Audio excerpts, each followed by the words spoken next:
Hi folks, Rodney back again with Rodney's Northwest Riding Reviews. I'm going to back up for a second so you can see, but I wanted to do just a real quick tire update on my 2024 Tacoma. I've recently added BF Goodrich KO3 tires, and I'll give you a visual there of the tread pattern.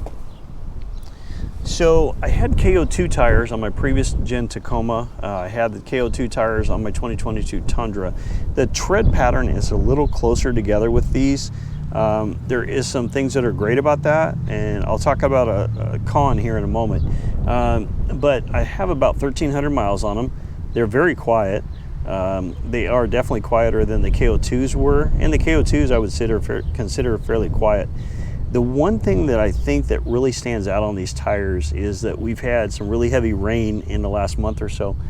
And if you look at the channels here that you have in the tread pattern, it allows the water to completely run out.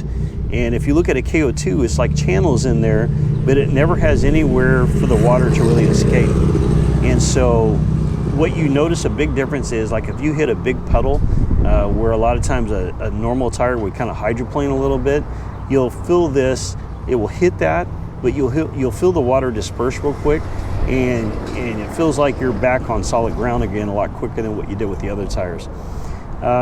Also, the siping in here is better than it was on the KO2. So I haven't had an opportunity to drive it in the ice or snow yet, but I know that based on the siping, it is going to be a much better tire in that respect. In the water, it definitely handles, because of the siping, it handles the road much better, and so I felt a real difference in the corners and just, acceleration and then braking. The one big difference that I see with this tire, so this is a commercial grade, or I should say light duty truck tire, versus the KO3s were a heavy duty tire. And so with the KO2s being I hope I didn't say that right. So the KO2s are a heavy duty tire. They're an E-rated tire. These are a C-rated tire. The one difference that I really notice is going around corners. If you've ever had a KO2 tire and you're going around corners, what you feel is based on the gap in between the lugs, because the KO2s, these are back off more so it feels like you got a lug here and then a lug here with not much in between. It almost feels like it wants to crab walk going around the corner. So what you feel is like it feels like it's just kind of bouncing around the corner a little bit. And I do not feel that with the KO3s. So I really like that. I have noticed that based on the tread pattern, because the lugs are closer together and you have more tread pattern on the road itself, it has a much better lateral feel. So when going around corners, and you're kind of pushing hard into the corner, you don't feel the vehicle wanting to slide or shift around the corner as much as what it did with the KO2. So definitely better in that aspect. So the pros being better wet weather performance, they're quieter, they handle the road better. There is one big downfall, and that is, and I probably don't have any rocks in here now, but where I ride dirt bikes at, I have to go down about a 3-mile gravel road. And by the time I get back out of that gravel road, I have to pick out about 50 little pebbles that get stuck in between the grooves before I can go anywhere. And here's the reason why. If you look here, I have rock chips on the side of my bed. Now, part of this is kind of just the way the bed is designed. There's not much you can do to protect it. However, you do have the fender flares, and so these are, just so you know, these are a BF Goodrich KO3. They're a 285/70R17 tire.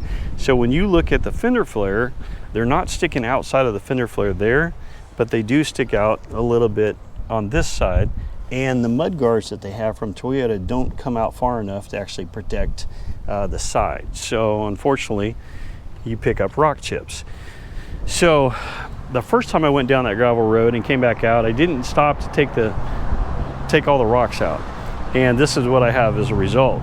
So now, when I get done coming down with that gravel road, I stop and I pick out all the little rocks and save myself the headache of, having the rock chips on the side. So I'm just telling you guys that, just something to consider if you do go to these tires. That is the one downfall that I do see with these tires. Other than that, I think everything else is a real plus in it. You know, as time goes on and we get back into the cold weather again, I'll definitely get you, you know, snow and ice updates and reviews to kind of tell you what I think about them. But, you know, so far, I really like the tires. Like I said, they're quiet, great performance, great ride. Oh, the other thing, I figure this is a con. So I had the KO2 tires on my Tundra and Tacoma, as I mentioned. When it's cold outside, I don't tell any difference in the way the tires handle, the way they ride, anything else. But on the KO3 tires, it feels like, and I'm going to use an example. If you let a trailer sit with tires on it for, let's say you let it sit for 3 to 6 months and don't use it, but then the first time you hook up to it and you go to haul it, they have like flat spots on the bottom of the tires. With these KO3s, if the weather is really cold, I feel it more so, but even when the weather's somewhat warm, it seems like as soon as you start going down the road, it feels like there's this like flat spot on the tire, and probably for the first half mile or so, you feel that flat spot. So I've never experienced this with any other tires, you know, other than it just sitting for a long time, but I do feel these with the KO3s. So, you know, take that as a con. Like I said, after the half mile is up, you know, it's gone and you don't feel it anymore, but you do feel it just from sitting overnight. So anyway, hope you guys enjoy the review. Hope you guys enjoy the update. If you have any questions, any comments, go ahead and send them my way. You know, as far as fuel economy, I put these on when I had about 350 miles on it, and so I don't have a whole lot of you know, fuel economy to compare to prior to putting them on. But I am currently, I'm averaging, you know, 17.7, and then the tires, because they're larger, you know, you have to calculate an additional 0.6 miles per gallon based on the size of the tire, because the tire is traveling further than what it actually reads on the odometer. So 18.3 is not too bad. That's just a combine around town, out on the highway.